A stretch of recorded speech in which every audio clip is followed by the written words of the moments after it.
Сіздер ме, құрметті студенттер, бүгінгі сабағымыздың тақырыбы сан есім. Бүгін біз сабақта сан есімнің жасалу жолдары, сан есімнің түрлерімен танысамыз. Өзінің мағынасы мен қызметі жағынан сын есімге ұқсас сөз табының бірі сан есім. Өйткені екеуі де зат есімнің қасиет ерекшеліктерін көрсетеді. Сан есім заттың санын, ретін, мөлшерін білдіретін сөз табы.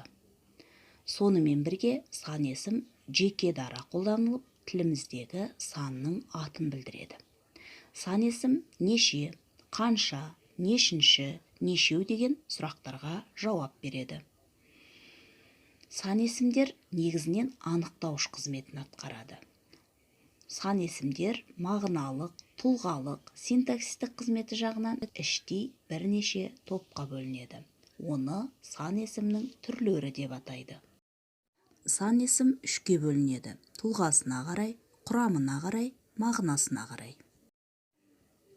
Сан есімдер құрамына қарай екіге бөлінеді: дара және күрделі. Дара сан есімдерге мысал келтіретін болсақ, 1, 2, 3, 4, 5. Күрделі сан есімдер 14, 25, 30-ға жуық. Сан есімдер тұлғасына қарай негізгі және туынды болып екіге бөлінеді. Мағынасына қарай сан есімдер есептік, реттік, жинақтық, топтау, болжалдық, бөлшектік сан есім болып 6-ға бөлінеді. Жинақтық сан есім нешеу деген сұраққа жауап беріп, заттың жинақталған санын білдіреді. Жинақтық сан есімдер 1-ден 7-ге дейін ғана. Олар үнемі дара күйде келеді. Реттік сан есім заттың рет санын білдіріп, нешінші, қаншасыншы деген сұраққа жауап береді. Реттік сан есімнің жасалуына есептік сан есім негіз болады. Реттік сан есім күрделі де болып келеді. Ондай жағдайда жұрнақтар күрделі сан есімнің ең соңғы сан есіміне жалғанады. Мысалы, 16-шы. Болжалдық сан есімдер заттың санын дәл атамайды, шамалап көрсетеді.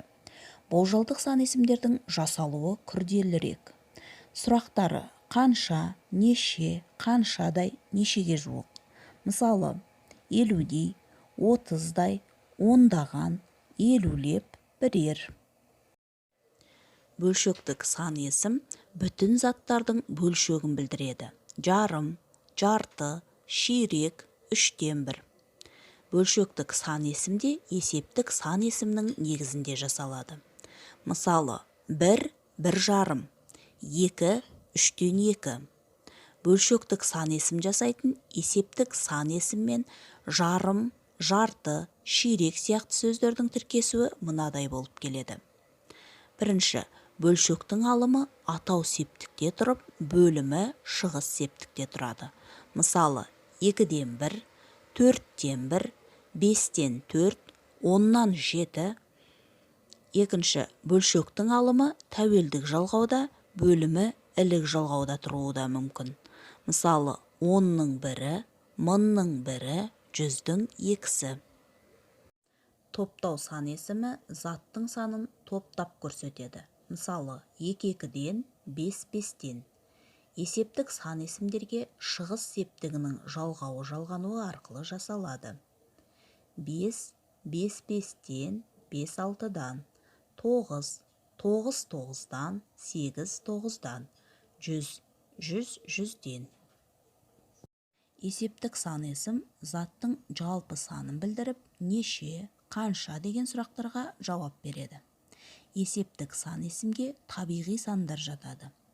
Олар сан дәрежесіне қарай бірлік, ондық, жүздік, мыңдық сандар деп бөлінеді.